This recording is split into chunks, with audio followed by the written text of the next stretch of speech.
of your anxiety and breathe and be with your partner. I mean, a lot of guys, and this is the thing too, is that I have a lot of people that have texted me from, for example, I have someone from Brock University that texted me last night. I have someone from, where else? I think someone from Sudbury was texting me. A bunch of guys that are dealing with anxiety, performance anxiety. Right.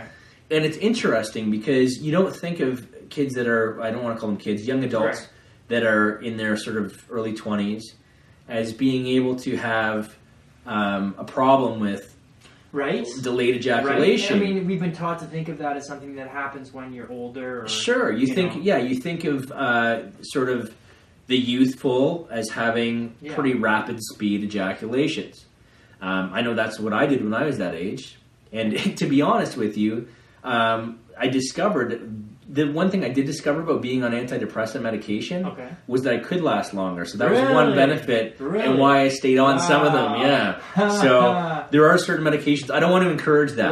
There are more natural ways. There's other ways to do that, folks. But if you're absolutely, if it's a make or break with a relationship, sure, why not?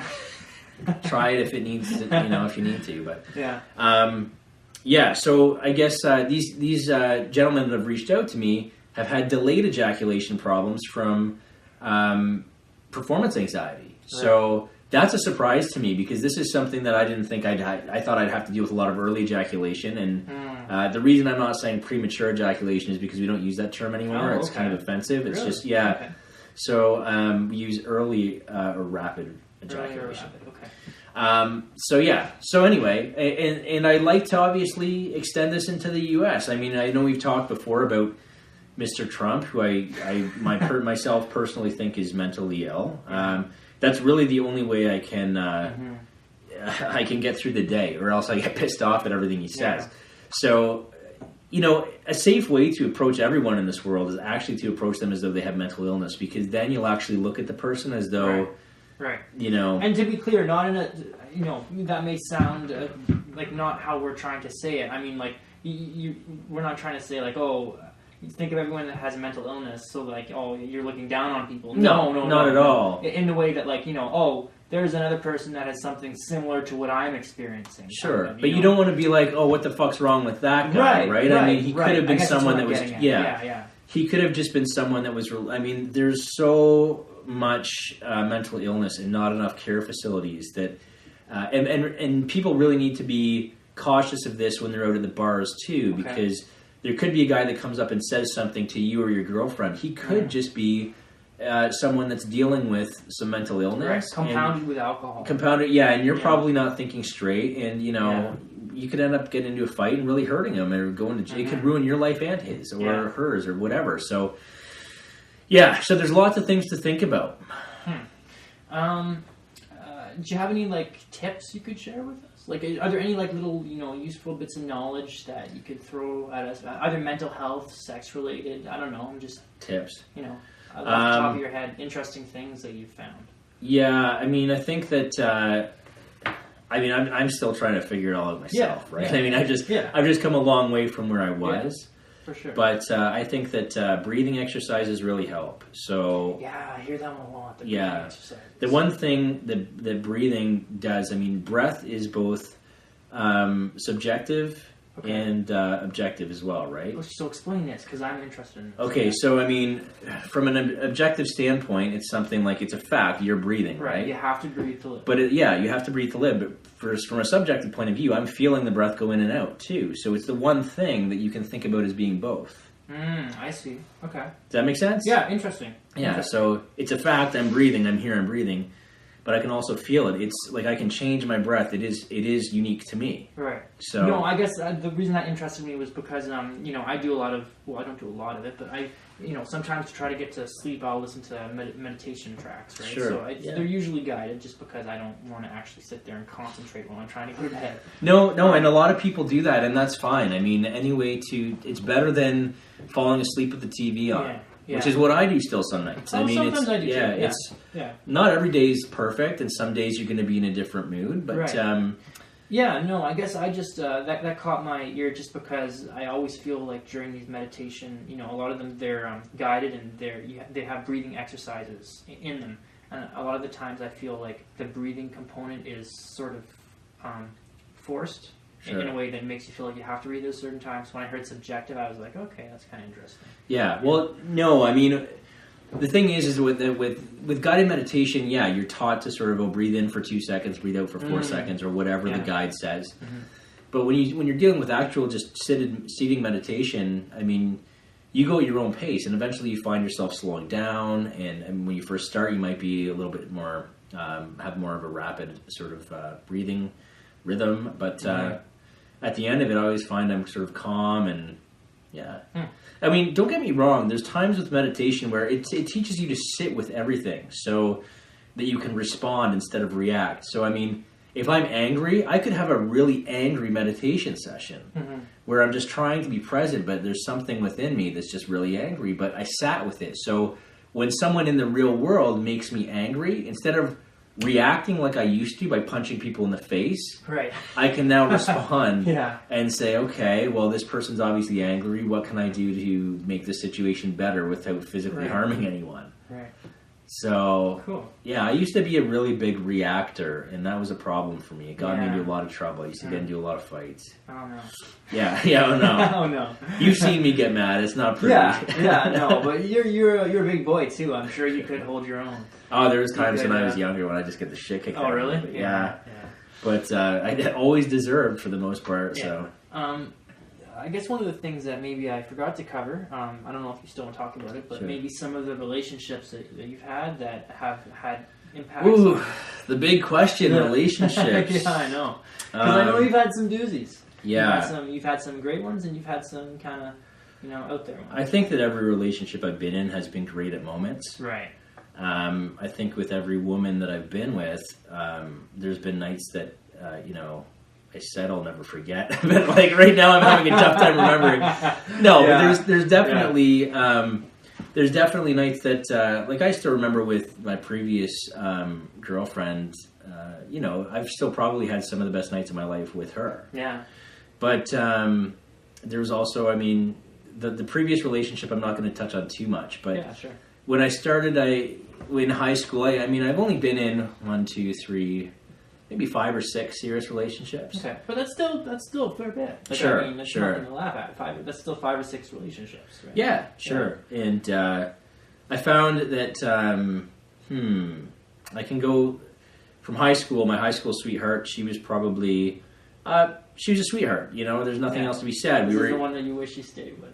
Oh, is that what you think? Is it? No. No, I don't think. I think that they're all sort of happier without me. But I mean, she was a great woman, a great catch. I think that at that time we were just really young, and I was obviously insecure at that point. Especially as a guy too. Yeah, and then the relationship after that. I mean, she's actually the one that gave me Lizzie over there. Lizzie's still with me. Oh, Lizzie's really? Wow. For those people watching, I have a lizard that was given to me by my high school sweetheart, and she's still with us.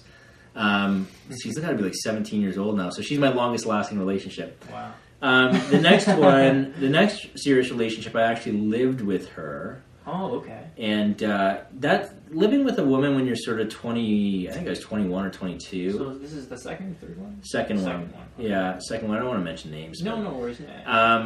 Yeah, she was, her and I had some really good times, but she was a bartender. I was a DJ, so I mean, we were both drinking and experimenting with drugs, so that's never a good mix. Not a good recipe. No, I mean, either she was drunk and high or I was drunk and high, and at the end of it all, I ended up leaving London at that point and going up to Sault Ste. Marie to start fresh, just to kind of get away from everything. Yes. And then I was in a relationship up there for a while, and then at the time, this is when you're doing your flight training. Flight training and everything.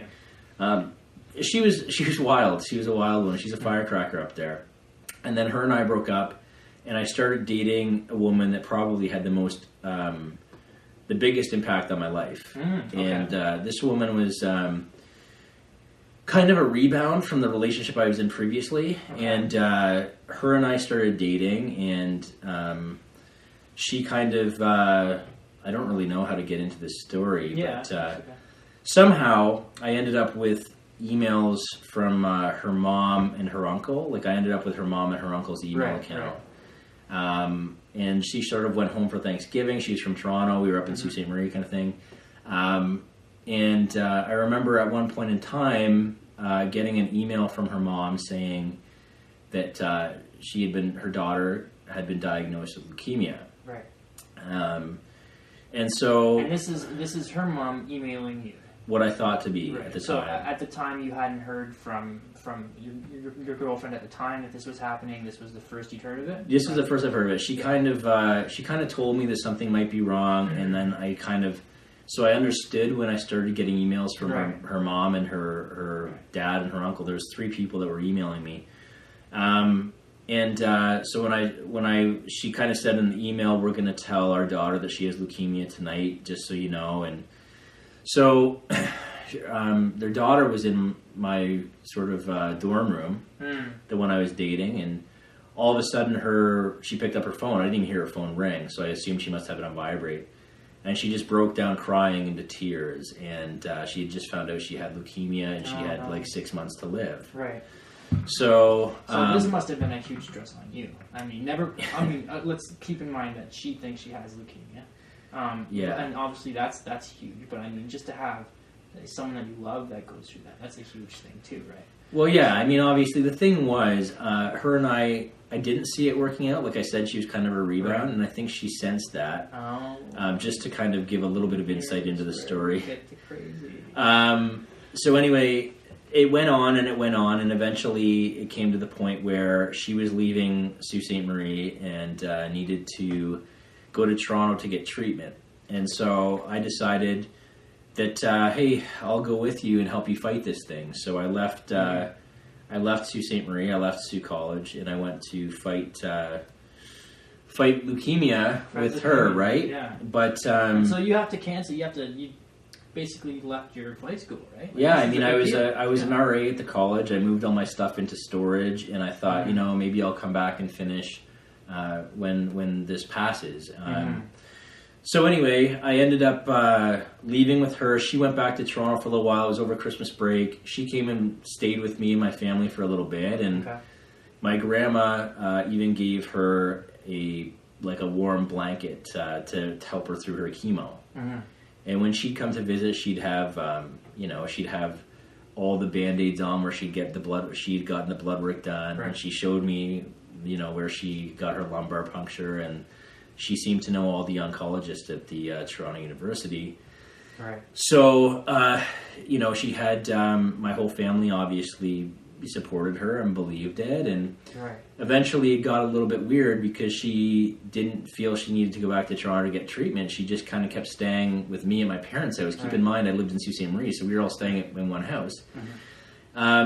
So anyway, what ended up happening was we finally went to Toronto where I was supposed to meet her family, and the idea was, I'm making a huge, long story kind of condensed here, but we went to a hotel because her family was apparently just coming back from somewhere, and so they put us up in a hotel.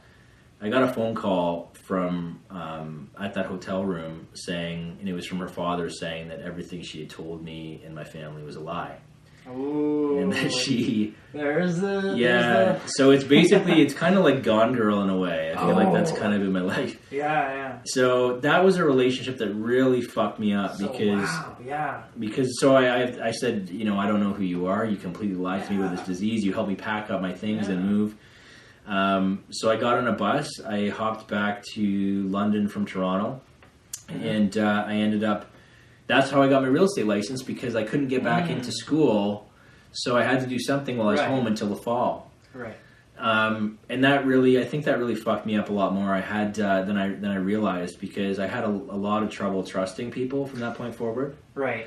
Well, it's interesting because a lot of the times you don't realize how those things affect you until time passes. Yeah, I know, and it's. And I think that I carried it with me into my other relationships. And you know what? But there was times when I was justified in having those walls up and not trusting. But I went back to Sault Ste. Marie the following year to try to finish my aviation program. And I was just a mess. I mean, I thought everyone was out to get me. I was, I just... But I mean, it's not like that's not an understandable reaction. Right? Fair enough. But even if it was, not how you should have been acting. Yeah. And it was a little bit out there. Still, I mean, you had someone you loved, your girlfriend, Yeah, I mean, tell you that they were dying. I loved her in a way. I don't think I was in love with her.